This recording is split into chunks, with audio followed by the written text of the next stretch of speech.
Boa noite, irmãos. Que a paz seja convosco e comigo também, amém?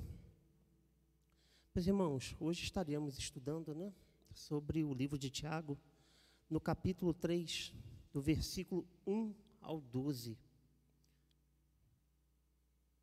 Um dos temas muito importantes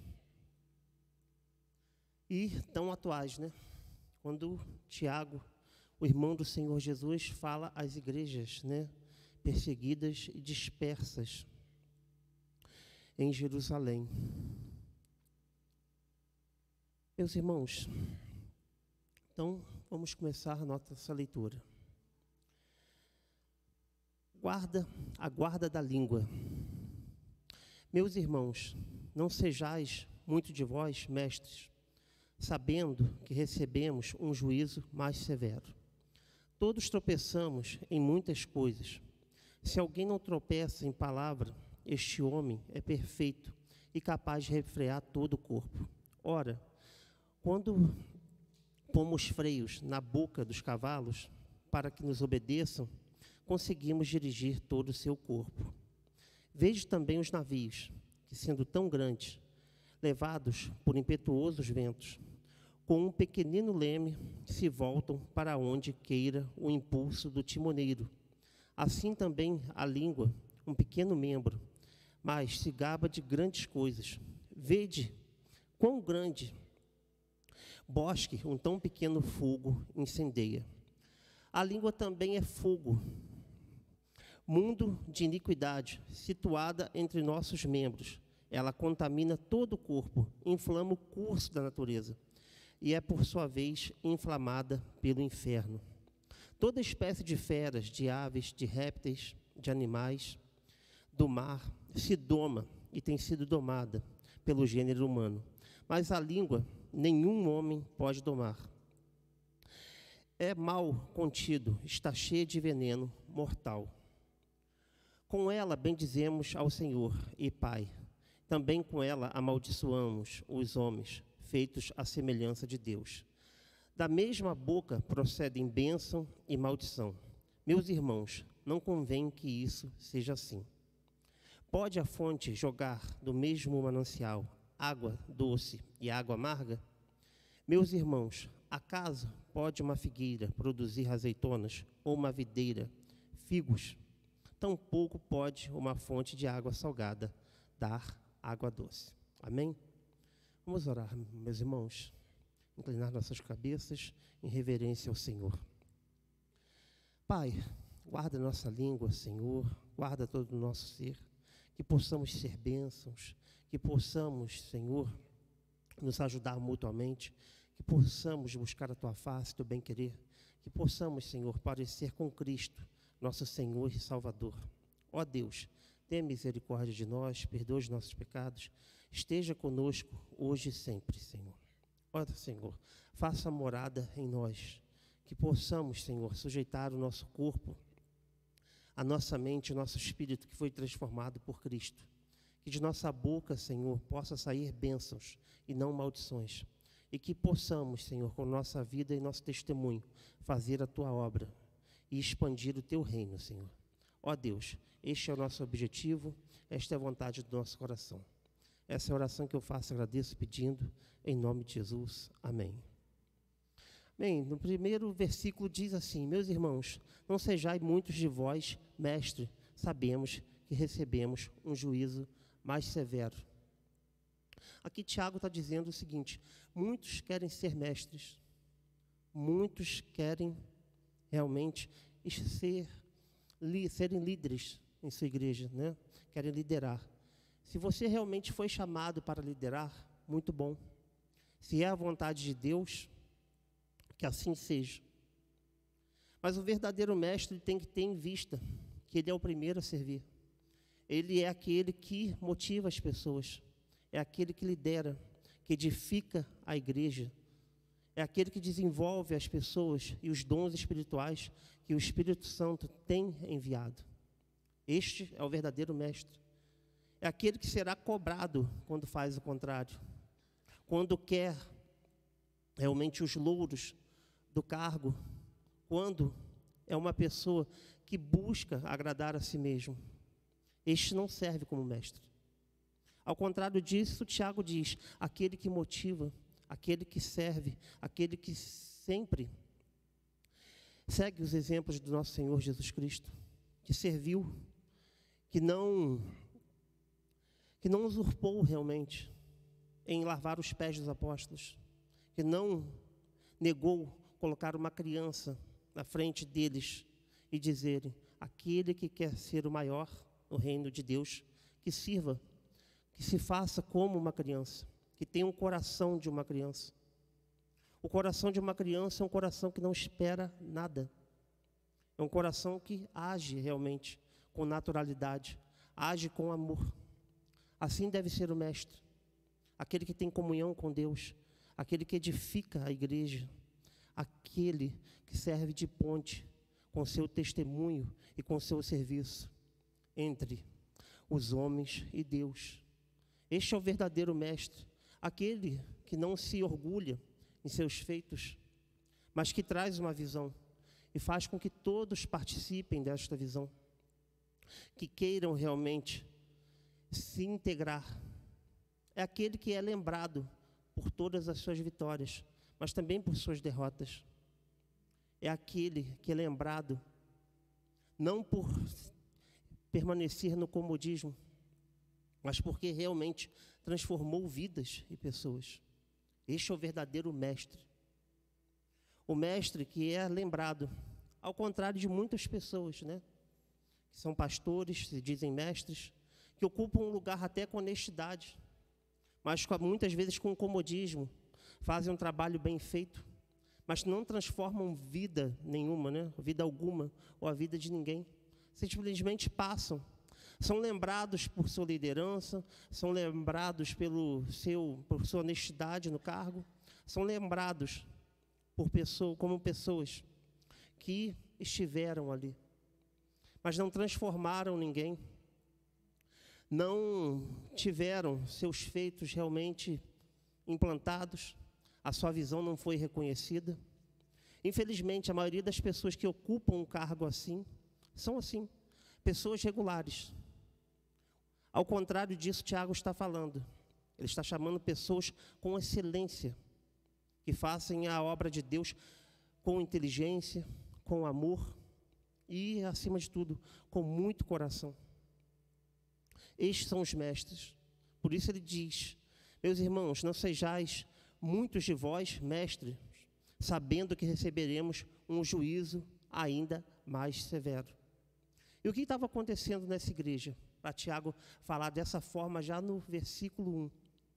Estava acontecendo que havia muita divisão, havia muitos mestres na igreja, e eles simplesmente brigavam entre si, maldiziam uns aos outros, queriam liderar pelo péssimo exemplo, pelo mau testemunho.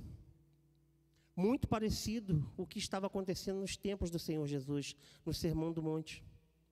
Quando aqueles sacerdotes, eles haviam sido corrompidos pelo dinheiro, haviam corrompidos por Herodes, né? O rei edomita, que fazia a ponte entre os judeus e o Império Romano. Estava ali como um cargo político. E ali o Senhor Jesus vai realmente advertir ao povo, dizer realmente o que eles estão fazendo. Que são falsos mestres, que levam pessoas à porta larga, não à porta estreita. Estavam ali para denegrir as pessoas, roubar as viúvas, roubar os pobres. Estes eram os mestres de Jerusalém.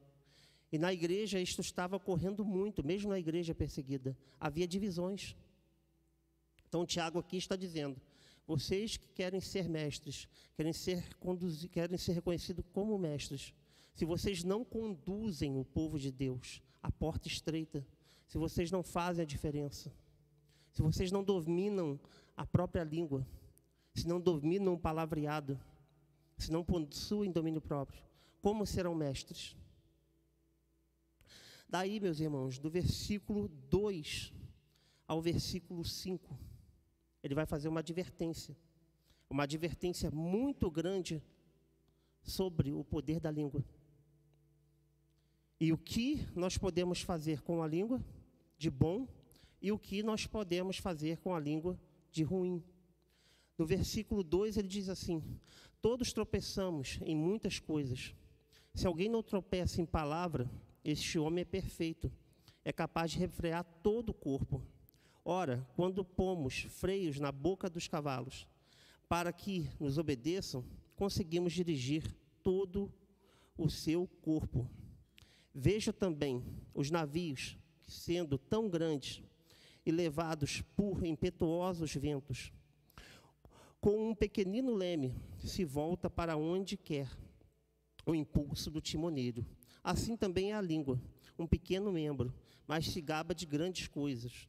Vede quão grande um bosque, tão pequeno fogo o incendeia. Aqui Tiago está advertindo. Advertindo o quê?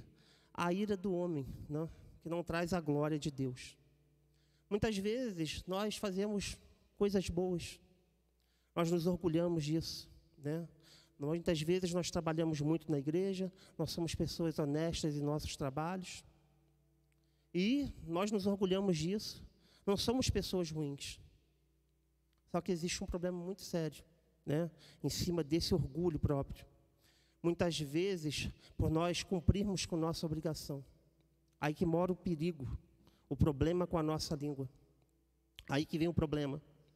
O problema vem que nós achamos que nós podemos dizer o que dá na telha, né? Nós abusamos da nossa liberdade. Nós dizemos, isto é o que nós somos. Muitas vezes nós pensamos assim, porque eu sou uma pessoa que faz o correto o tempo todo. Eu posso julgar? Muitas vezes eu nem interpretei o problema ou a notícia que veio até mim da forma correta. Mas eu posso julgar aquela situação, eu posso, ainda que sem a intenção, né? Ainda que eu não esteja mal intencionado. Mais uma vez eu repito, ainda que eu não me julgue como uma pessoa ruim, eu posso colocar tudo a perder por causa disso. Eu posso, aqui como fala, né? Um simples fagulha incendeia um bosque todo. Eu posso colocar pessoas uma contra as outras. Eu posso pegar um problema e simplesmente aumentá-lo exponencialmente. Eu posso continuar gerando problemas atrás de problemas. Simplesmente porque eu entendo que eu cumpro com as minhas obrigações. Nisto, eu vou fazendo o quê? Eu vou falando palavras, proferindo palavras, dizendo coisas, falando muitas coisas, coisas que depois não tem volta. Só que o apóstolo está dizendo, aquele que refreia a sua língua é como aquele que coloca freios em cavalos, ou como realmente o timão do navio, apesar de grande como um transatlântico, ele obedece o timoneiro. Assim é a pessoa equilibrada, que abençoa pessoas, se envolve nos problemas para resolver os problemas, não para fazer fofoca ou fazer chacota das pessoas, né? Muitas vezes nós fazemos isso, né? Nós somos fofoqueiros, mexeriqueiros, nós somos pessoas mal intencionadas, que levantamos dúvidas sobre as pessoas, que exaltamos os problemas das pessoas, simplesmente porque nós queremos o quê? Nós queremos esconder o nosso problema. Obrigado, Fabiano. Este, muitas vezes, somos nós. E nós, como os crentes em Jesus, pessoas transformadas, segundo a imagem e semelhança de Cristo, nós deveríamos ser muito diferentes. Nós deveríamos ser pessoas que deveriam abençoar pessoas, que deveriam motivar, levantar pessoas, resolver problemas e conflitos, pedir sabedoria do alto, sabedoria do Espírito Santo, para realmente fazermos a diferença no mundo. Diferença essa que Martin Luther King fez em 1963, quando ele discursou em Washington para mais de 200 mil pessoas. Quando ele se envolveu num problema, um problema que começou na sua infância, quando o pai dele foi até uma loja de sapatos para comprar. E por ser uma pessoa negra, ele foi tratado como? Entre pela porta de trás. Aqui é um estabelecimento onde somente pessoas brancas podem entrar. Martin Luther King viu seu pai, que era um pastor batista, e seu avô, que era um pastor batista, muitas vezes serem humilhados em estabelecimentos, restaurantes, toalhetes e banheiros, separados, simplesmente pela cor da pele. Até que isto culminou na prisão de Rosa Parks, uma irmã metodista que simplesmente tinha trabalhado 10 horas em sua jornada diária. E ela estava sentada. E pela lei estadual do sul dos Estados Unidos, Mississippi, Alabama, como é que funcionava a questão? Quando uma pessoa negra que pagava o mesmo valor da passagem estava sentada, havia uma pessoa branca que estava em pé, ela poderia requerer que a pessoa se levantasse. Simplesmente aquela irmã disse: hoje eu não vou me levantar. Eu trabalhei como costureira durante 10 horas, hoje não. Ela foi presa por isso. E Martin Luther King ali pegando, né, aquela questão de uma forma amorosa, de uma forma piedosa, ele simplesmente conduz da forma correta. Um boicote aos ônibus. Simplesmente ficaram 1 ano promovendo para que pessoas negras não pegassem e andassem de ônibus. Aquilo gerou um prejuízo muito grande. Um prejuízo financeiro. E ali ele não parou. Leis que a Suprema Corte defendia, né, como uma segregação racial, onde pessoas brancas tinham mais direito do que pessoas negras. O que ele faz? Ele simplesmente continua, ele diz não. E ele discursa lindamente, em 1963, em Washington, para mais de 200 mil pessoas, dizendo: eu tenho um sonho. O meu sonho é que meus filhos e os filhos das pessoas de cor, pessoas negras, elas possam ser julgadas pelo seu caráter e não serem julgadas pelo quê? Pela sua cor. Nelson Mandela passa pelo mesmo problema, né, na África do Sul, quando os ingleses propagam, né, o apartheid, visto que a África do Sul foi colonizada por eles. E ali as pessoas brancas tinham mais direitos num país de etnia africana. Nelson Mandela ali constrói uma coalizão, propõe luta armada e é preso durante 27 anos. Somente após um irmão metodista pregar para ele, o discipular, o liderar, durante 27 anos, com ódio, o que ele faz? Ele sai da cadeia para, em 1994, liderar a África do Sul, mas não com ódio, e sim com a Bíblia na mão. E nós vemos o crescimento e o desenvolvimento daquele país, né? Considerado um país emergente. Mas tudo foi feito por quê? Pela mudança, pela palavra de Deus, pela palavra proferida, pelas bênçãos. Muitas vezes nós queremos ter razão nas nossas palavras.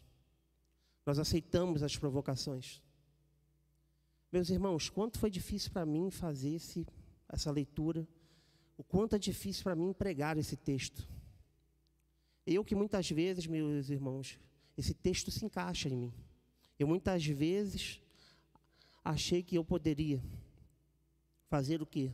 Por cumprir as minhas obrigações, que eu poderia proferir palavras às pessoas. E sequer eu tive humildade, meus irmãos, de pedir perdão. A quantas pessoas eu já magoei no meu trabalho, na minha família, na própria igreja. Quantas pessoas que me escutam pregar aqui hoje sabem o quanto eu sempre disse para mim: eu não gosto de levar desaforo para casa. Bateu, levou. O quanto é difícil para mim pregar sobre o domínio da língua, meus irmãos. O quanto eu tenho orado a Deus e pedido a Deus: Senhor, tem misericórdia.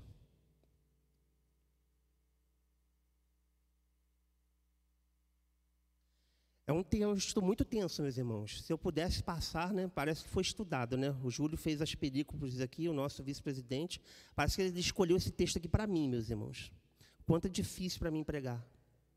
E a palavra de Deus diz para mim no meu coração: não revide mais, não aceite provocações.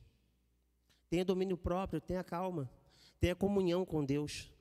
Não perca a oportunidade de ficar calado. Quando as coisas esquentarem, se acalme. Coloque panos quentes. Se você não tem o que falar, se você não tem o que abençoar, acalme. Eu sei que muitas vezes não é fácil, meus irmãos, para mim também não. Eu vejo situações saindo de controle, muitas vezes na pressa, querendo resolver. O que acontece? Uma situação que estava de um tamanho bem pequeno, eu tenho, meus irmãos, o potencial exponencialmente de aumentá-lo infinitamente. A língua, muitas vezes, meus irmãos, é como um veneno. Se você não controla a língua, ela molda o seu comportamento. E quando ela molda o seu comportamento, ela pode envenenar todo o seu corpo. Ela pode envenenar toda a sua alma. Tudo porque uma palavra mal proferida, simplesmente porque você diz, numa discussão com seu cônjuge, eu não vou permitir que a pessoa termine com a última palavra. Os homens geralmente fazem isso, né? Querem se impor pelo gritar, pelo tamanho, pela força, pela brutalidade, muitas vezes. As mulheres, muitas vezes, têm que aceitar, né, nosso jeito burucutu, nosso jeito machista. Que Deus tenha misericórdia, né, dos homens da Igreja Batista da Vitória. E não é fácil, meus irmãos, você reconhecer isso. Não é fácil você dar 10 passos para trás. Não é fácil. E aqui Tiago faz uma advertência do capítulo 5, do capítulo 2 ao capítulo 5. Se nós não realmente não controlamos nossa língua, nós tropeçamos. Todo o nosso corpo padece. Nós sofremos e sofremos muito. E aí eu digo, é só eu, meus irmãos, que tenho condições de cometer essas atrocidades?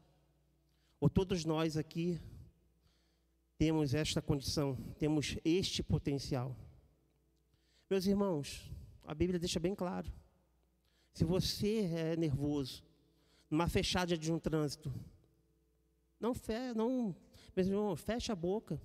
Não fale palavrão, não xingue, certo? Se você está acostumado a gritar com seus filhos, não grite mais, meus irmãos. Tenha domínio próprio. Não é pelo gritar, não é pelo agir, agir com agressividade que nós vamos conseguir alguma coisa. É pelo amor, meus irmãos, pelo exemplo. É pelo testemunho, pela paciência. Quando nós esfriamos a cabeça é que nós conseguimos resolver as coisas. Se nós reagirmos às situações com a cabeça quente, é como um palito de fósforo. A cabeça vai queimar. E nossa saúde vai embora. Os nossos relacionamentos vão embora. Tudo vai embora. Tudo vai embora por quê? Porque a língua, meus irmãos, se ela não for controlada, ela gera realmente uma desgraça em nossa vida.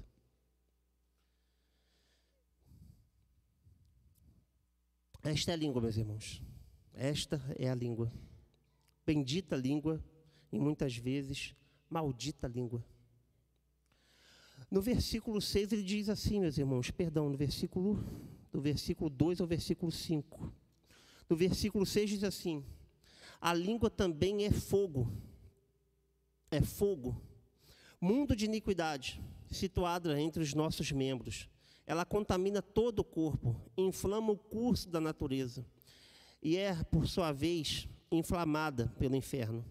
Toda espécie de feras, aves, de répteis e de animais do mar se doma e tem sido domada pelo gênero humano.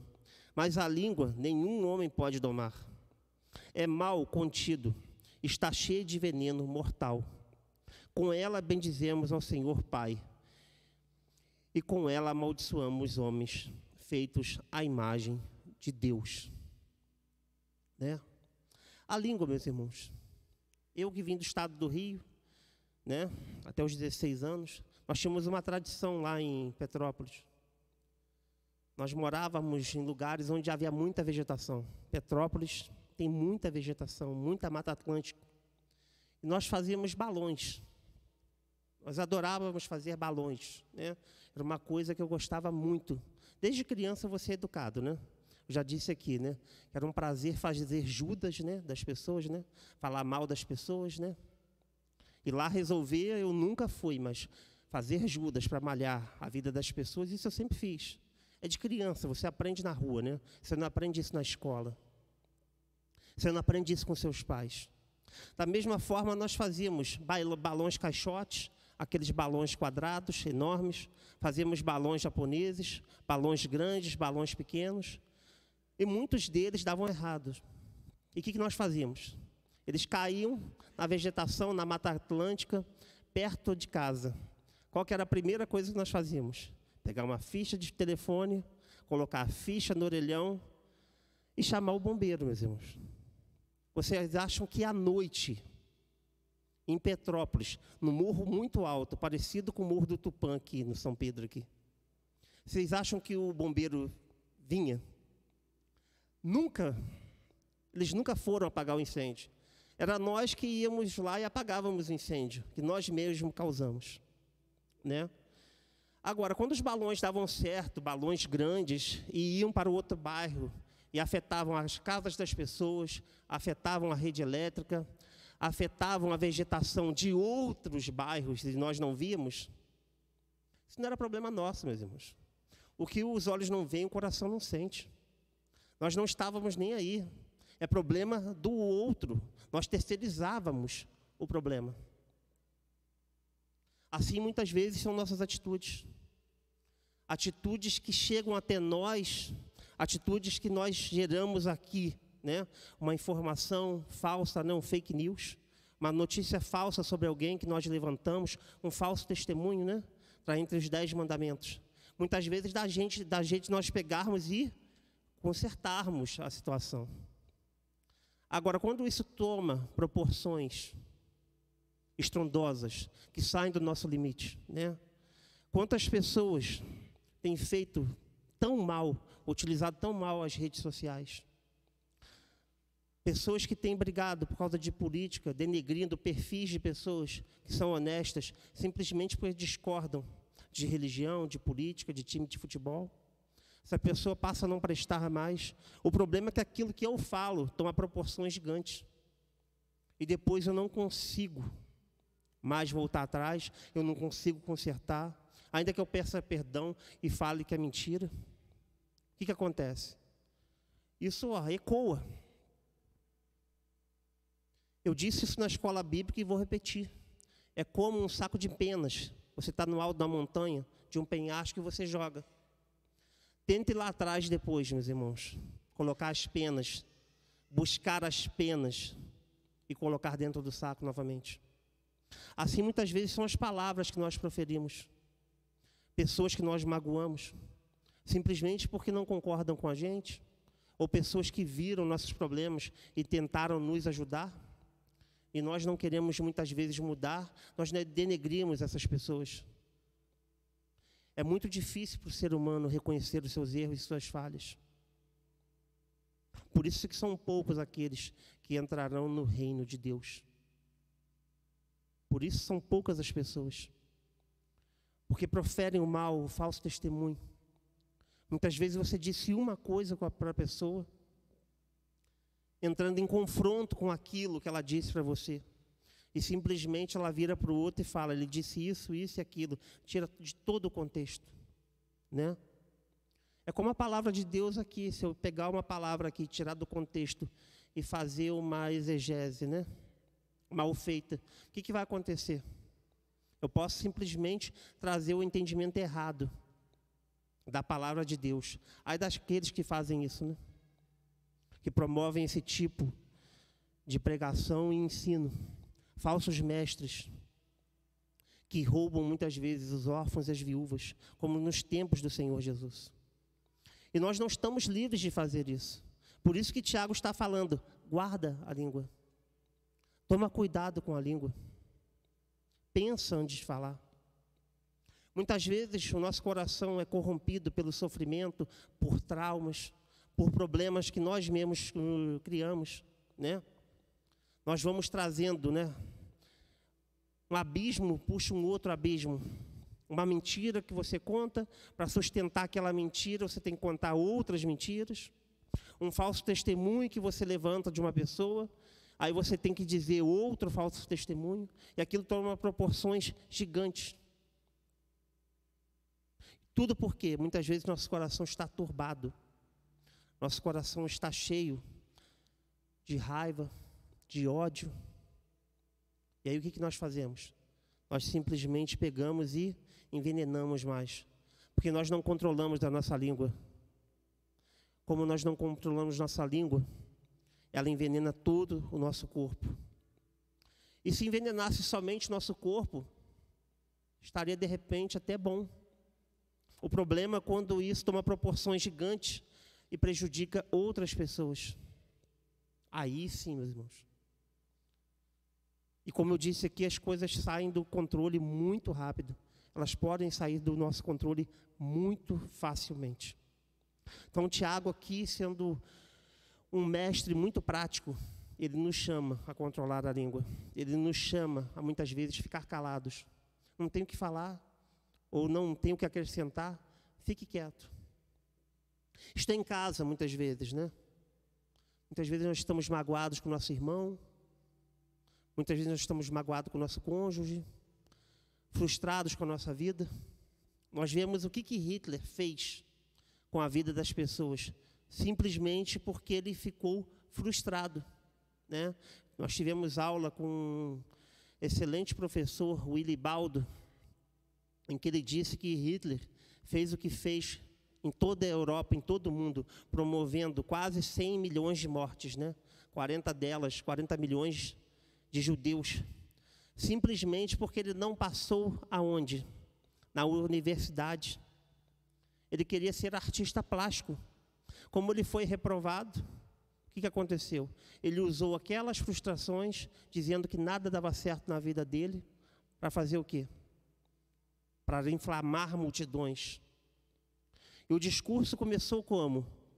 Nós vamos defender os cristãos dos comunistas russos, defender os cristãos de Stalin e de Lenin.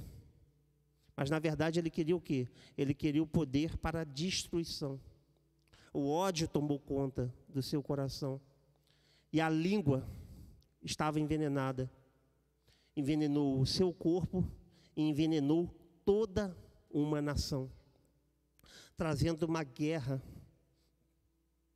que destruiu a vida de várias pessoas, que destruiu várias nações ao redor. E se ele não fosse, se ele não pudessem contê-lo, ele teria estragado e destruído muito mais. Então eu dividi o texto aqui em advertência, em utilização da língua para destruir, fazer o mal. E o terceiro tópico, quando a língua pode abençoar, quando nós podemos nos deleitar, quando nós podemos voltar atrás e refletir o que nós estamos produzindo na vida das pessoas. Versículo 9 diz assim, ao versículo 12. Com ela bendizemos ao Senhor e Pai, e também com ela amaldiçoamos os homens, feito à semelhança de Deus. Da mesma boca procedem bênção e maldição. Meus irmãos, não convém que isso seja assim. Pode a fonte jorrar do mesmo manancial água doce e água amarga? Meus irmãos, acaso pode uma figueira produzir azeitonas? Ou uma videira produzir figos? Tampouco pode uma fonte de água salgada dar água doce. Meus irmãos, muitas vezes nós pensamos que nós vamos dominar a nossa língua, o nosso temperamento, a nossa condição pecaminosa por nós mesmos. Nós dizemos no nosso íntimo, e no nosso coração. Nós podemos frear a nossa língua. Nós podemos ter temperança. Nós podemos ter serenidade, doçura. Nós podemos ter amor pelas pessoas. Meus irmãos, engano. Se o nosso corpo, que ainda não foi transformado, ele é o último a ser transformado. Ele só vai ser transformado quando a nossa mente e a nossa alma, o nosso espírito, que está pronto para ser transformado primeiro.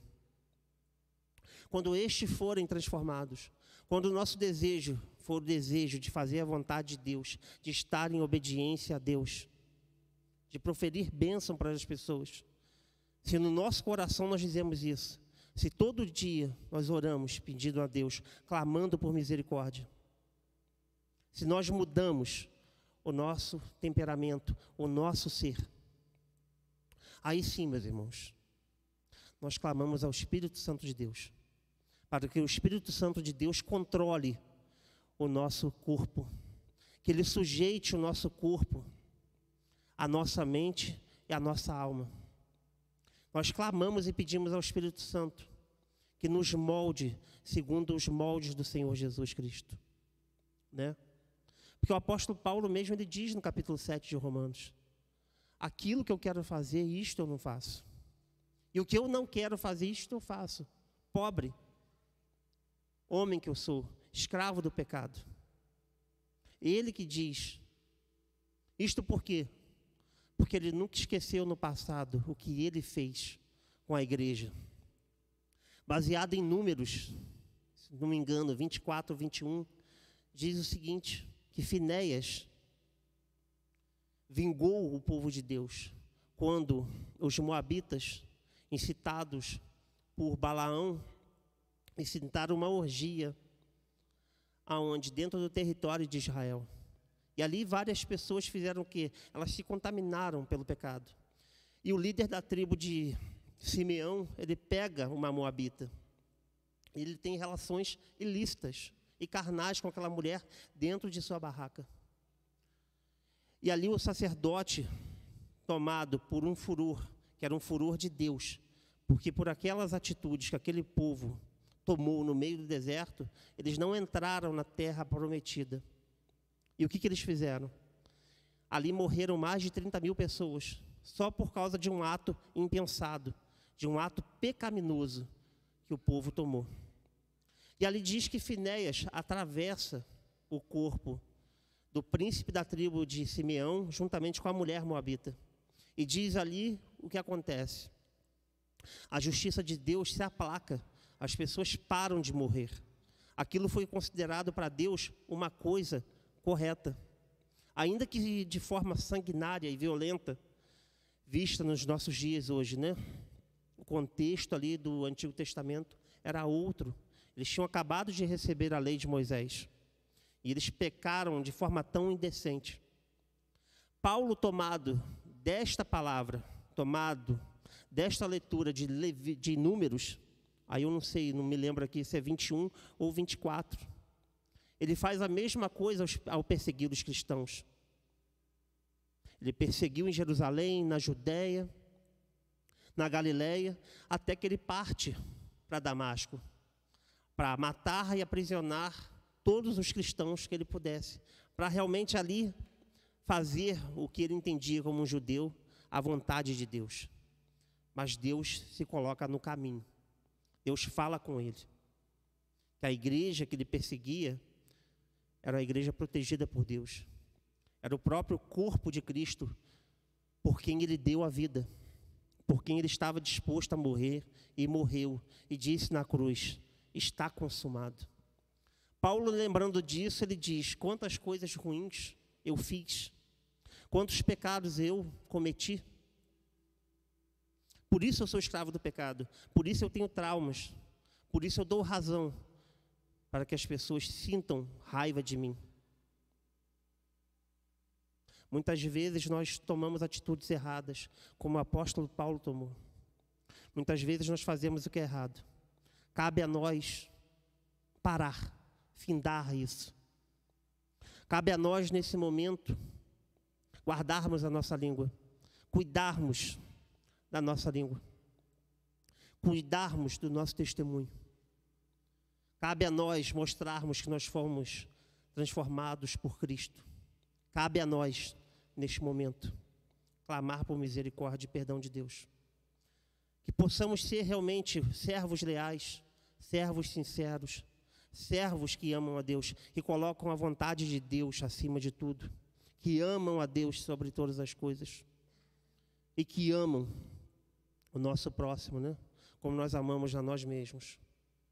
Se é que nós nos amamos, né? Se nossa atitude é de rancor, de ódio, se nós começamos destruindo nossa família, nossa igreja, nosso ambiente de trabalho, que cristianismo é esse? Que terra nós herdaremos? Que porta nós atravessaremos? Cabe a nós negarmos a nós mesmos, pegarmos a nossa cruz e seguir a Cristo. Amém, meus irmãos? Nesse momento eu queria fazer uma oração, clamando a Deus, que Deus pudesse controlar a nossa língua, que Deus pudesse controlar o nosso corpo, o nosso coração, que Deus pudesse preparar a nossa mente, o nosso espírito, e que Deus pudesse sujeitar o nosso corpo, a nossa alma. Queria clamar nesse momento, não que a temperança viesse de nós ou a serenidade, mas que o Espírito Santo pudesse fazer aquilo que para nós é impossível. Amém? Amém. Oremos.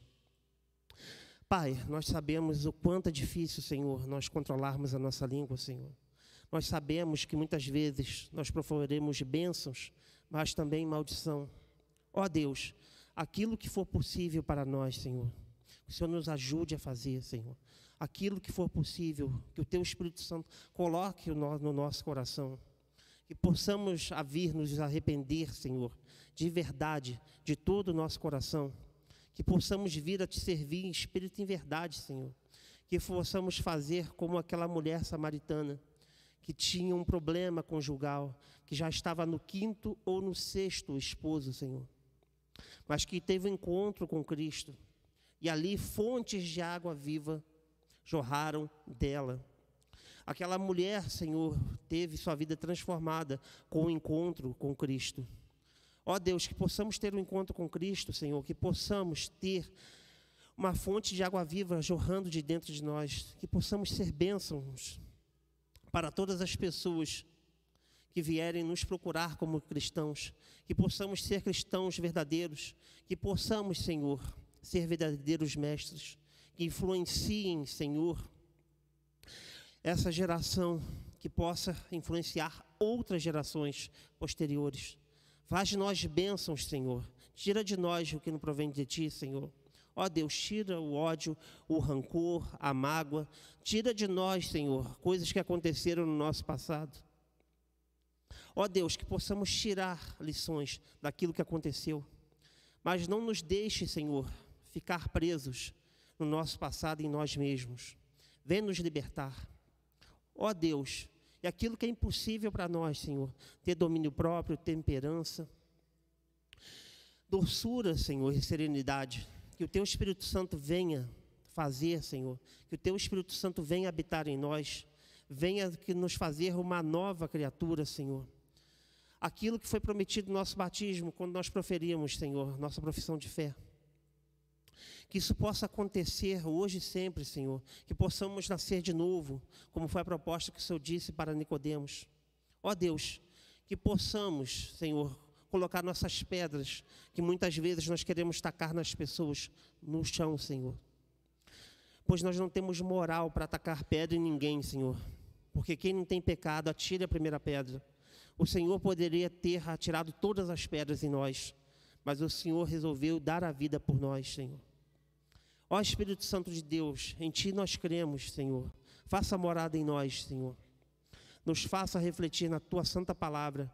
Que o Senhor nos dê força, Senhor, para orarmos e clamarmos por misericórdia e perdão. Ó Deus, obrigado por tudo que o Senhor tem feito em nossas vidas. Abençoe o louvor que aqui esteve, Senhor, de forma maestrina. Abençoe nosso irmão Fabiano, que dirigiu o culto. Abençoe toda a Igreja Batista da Vitória e seus familiares aqui representados, Senhor. Ó Deus, abençoe nossa liderança. Leva-nos em paz, Senhor, e que possamos ser abençoados e buscar a Tua face e o Teu bem-querer. Ó Deus, obrigado por tudo que o Senhor tem feito em nossas vidas. Essa é a oração que eu faço e agradeço pedindo. Em nome de Jesus, amém. Meus irmãos,